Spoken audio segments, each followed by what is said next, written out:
ভারতের ওই কুকুর ঘেউ ঘেউ করে শুভেন্দুকে নিমন্ত্রণ জানাচ্ছি যে আপনি এসে দেখে যান বাংলাদেশের হিন্দুরা কত ভালো আছে। শুভেন্দু বারবার বলে বাংলাদেশের হিন্দুরা নাকি শান্তিতে নেই। শান্তিতে না থাকলে আমরা সাড়ম্বরে দুর্গোৎসব পালন করলাম কিভাবে?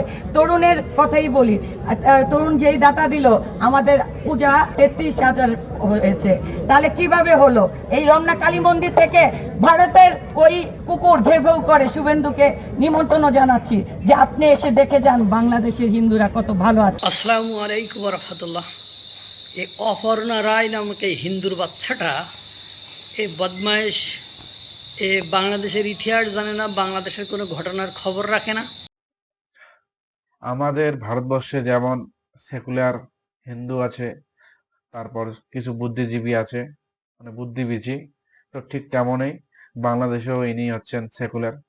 এনার কথা মতো বাংলাদেশে যে হিন্দু আছে তারা খুবই সুখে আছে, ভালো আছে, কোনো আক্রমণ হচ্ছে না এনার কথা মতো। কিন্তু আমরা যেটা দেখতে পাচ্ছি বা নিউজে যেটা দেখতে পাচ্ছি বা ওখানকার যে বাংলাদেশের হিন্দুগুলো আছে যা শুনতে পাচ্ছি, তো সব মিথ্যে। ইনি যে কথাগুলো বলছেন সেটাই ঠিক, বাংলাদেশের হিন্দুরা খুব ভালো আছে। তো কি বলবেন এদেরকে?